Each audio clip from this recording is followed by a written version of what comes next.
Well, my name is Wameli Anthony. He's Geoffrey Triamusima, part of the legal team.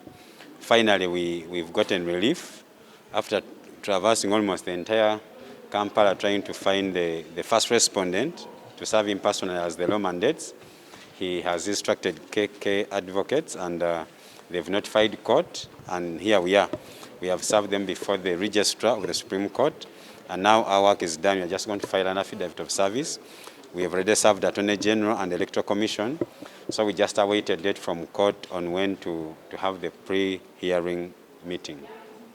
Aki tumaze ne tufuna obuweerero olw'ensonga nti tubadde tutalaaze Kampala yonna nga katuwolekedde Wakiso Entebbe okubanga omuwawaabira asooka tibuhabulwa tumuwa empapula, n'ekyo mukisa omulungi yatwanguyiriza omulimu n'awandiikira bannamateeka oba Kiryowa Kiwanuka advocates ne bajja mu court ne bagitegeeza nti abawadde olukusa okufuna service ku lulwe, era tuzze maaso g'omuwandiisi wa court registrar ne tubawa empapula zaabwe, entwala yaabwe bagende bagyetegereze. Balina ennaku 3 baanukule buli kye tutaddemu, naye ng'ate tukyabongera. Ekyo kikyali kituuza. Tulina ate obujulizi obulala bungi nnyo, ndowooza mu nnaku nga 2 oba 3 tulina kuba nga ate twongeddeyo affidavits oba oliawo nga 3 oba 4 nga nabo obujulizi bwonna ku musango guno. It's just the beginning. We have many more affidavits and other pieces of evidence that we are yet to file, and in about a day or 2 we shall be filing and serving them. Good thing is now we have the addresses of service. We don't need to look around for the president or any particular individual. As of now, we are only increasing the evidence. We are only buttressing the grounds that we already have in the petition. We tuwogera tetuwongerako nnyingo oba nsonga ze twemulugunyaako, tuwongera bujulizi bwazo, tuwongera kunyweza bunyweza ebyo bye twemulugunyaako mu kooti. Yeah, we are here to be served as the presidential candidate who won, His Excellency Yoweri Kaguta Tibahabulwa Museveni, gave instructions to the party lawyers under the company of KK advocates, and they've been served. And I'm here on behalf of the NRM party that sponsored the candidate to witness that. And it has been done, and here we are going back to look at the grounds in the petition and also wait for the program from court.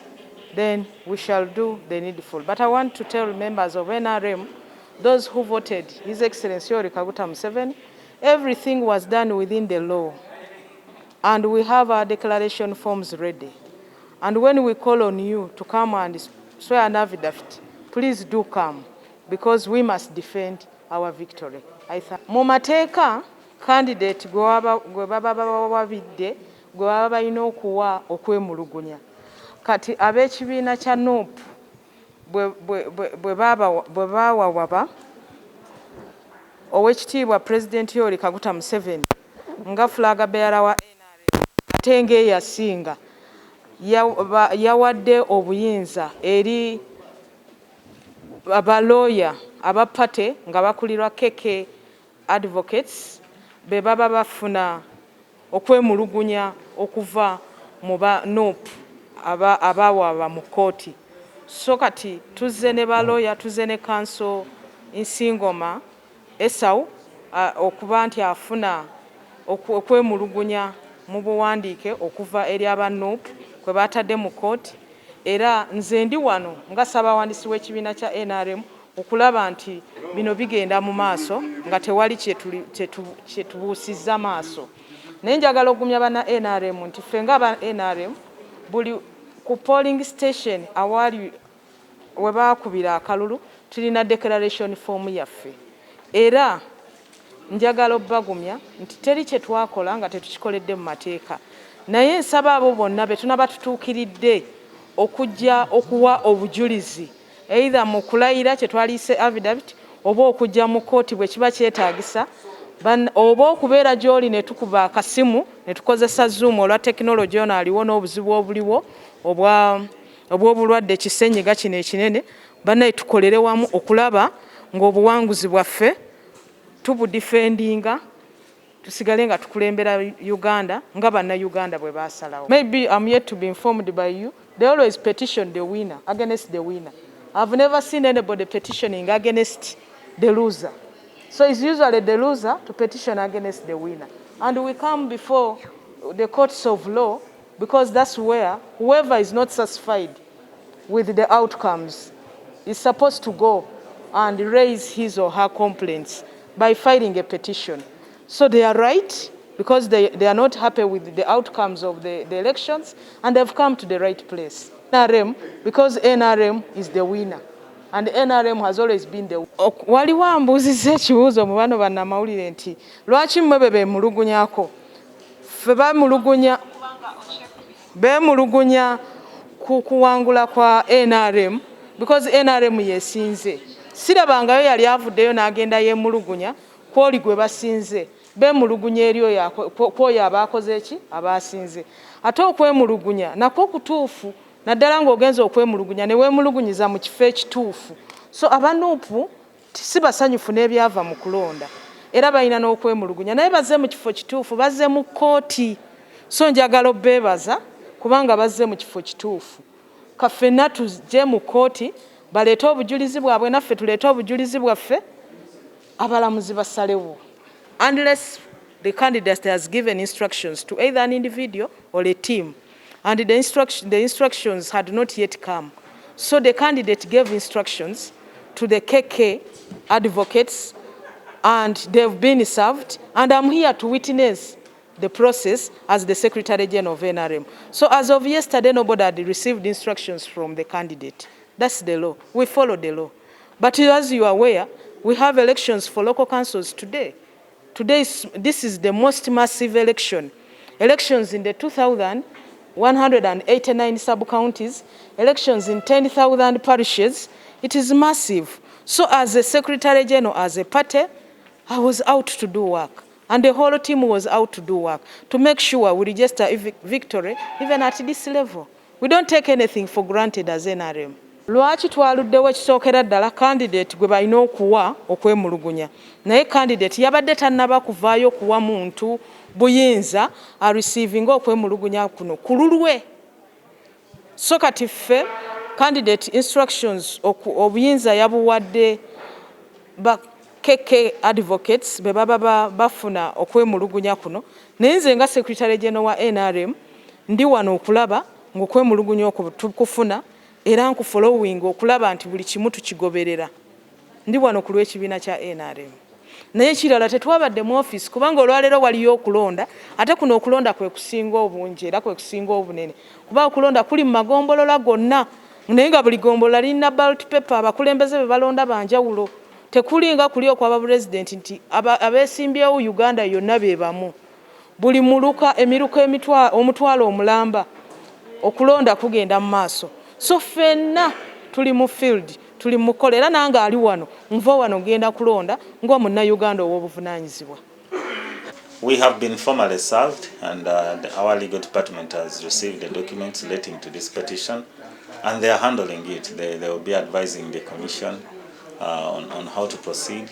And the commission has actually already put up a team that will handle this matter. Our legal team will be supported by 2 other law firms, Kampala Associated Advocates and Okello Liem and Advocates, another firm from Kampala. So we have a team that is going to address this matter and it will be guiding the commission and responding to the matters that are now before court. We cannot discuss more because we've just received and the processes are ongoing. Electoral complaints and petitions are part of the electoral process. Our electoral laws provide for mechanisms where someone who is aggrieved by an aspect of the electoral process or even the entire electoral process can raise objections and complaints or petition courts of law. Petitions are part of the electoral process. They are expected. They can happen. An exercise can be petition, all of it or a part, or a complaint can be raised. And we've been handling complaints throughout the electoral process. And we don't want to speculate. We just want to, respond and follow the law and then wait for the judges to determine the matter which has been put before them. Twafunye omusango oba ne tutegeezebwako ku musango gu mu butongole kye bayita serving mu lulimi olw'abannamateeka era tuli mu kweteekateeka okubanga tugenda ne tuddamu ebyo bye baatubuuza ku nnaku ze baalaze. Mu kiseera kino twogerera ensonga eno yakwasiddwa abalooya baffe bannamateeka baffe batuyambe okwetegeka n'okwetegekera ebigenda okubanga bikolebwa. So tulina ekitongole kyaffe ekyabannamateeka era nga kigenda kuyambibwako kampani 2 ze twawadde omulimu guno zibayambeko, nga kuliko eya Kampala Associated Advocates nga kuliko ne kampani endala eyitibwa Okello Oryem and Advocates. Bagenda kuba bakola n'abakozi baffe wano mpozi n'abantu abalala nga banaabeetaagisa okulaba nga baddamu bulungi ebyo binaabitubuuziddwa ng'Electoral Commission mu musango guno. Well, we've asked court first of all to annul the election and declare or order for a fresh election. Then number 2, we have asked court to make orders to the effect that President Museveni, as a denominator in all the election practices that have been happening in Uganda, is restrained from participating, and we shall give reasons. We have asked the court to direct that the army and other security operatives that are not police refrain from the electoral process as it is an interference. Then we are asking the court to direct that the lawyers of the applicant, the petitioner, be paid the cost of the petition. The process. Today, if we succeed in serving President Museveni and the other respondents, they will be given 10 days. After the 10 days, we'll come back to court for the mention and probably for conferencing on how to proceed. Within that time, we shall now start hearing the case, and after that, it has to be disposed of within 45 days as per the amendment in the Constitution. So after the 10 days, they'll be left with how many? With about 35 days within which to dispose of the petition. Sasa leo tukimalize kupatia President Museveni Electoral Commission na Attorney General karatasi ya koti summons, atakuwa na siku 10. Siku 10 yeye wanaweza kuleta defense yawa. Wakileta defense tutaanza kusikia hii case, itachukua 45 days. Koti cancel hii election petition, eseme hii election ilikuwa mbaya, alafu eseme tuende tufanye election nyingine. Tuliomba koti eseme President Museveni ako fit kukua kwa elections ya Uganda. Tulisema koti eseme jeshi watoke kwa elections ya Uganda, alafu alipe sisi pesa mwenye tumefanyisha kwa kesi. Tuko na 45 days tupatie judgment kwa kesi. Kuanza na leo tuko na 45 days kupata judgment. Tumekuja kwa koti, tuko na trust kwa kesi yetu, si kwa hii judges ama system ya President Museveni, lakini kesi yetu ngumu, kesi yetu ya wananchi, kesi yetu ya Uganda ya leo na Uganda mwenye nakuja. Sasa hii lawyers tuko 25, lakini tutapata wengine hata kutoka nje wa Uganda.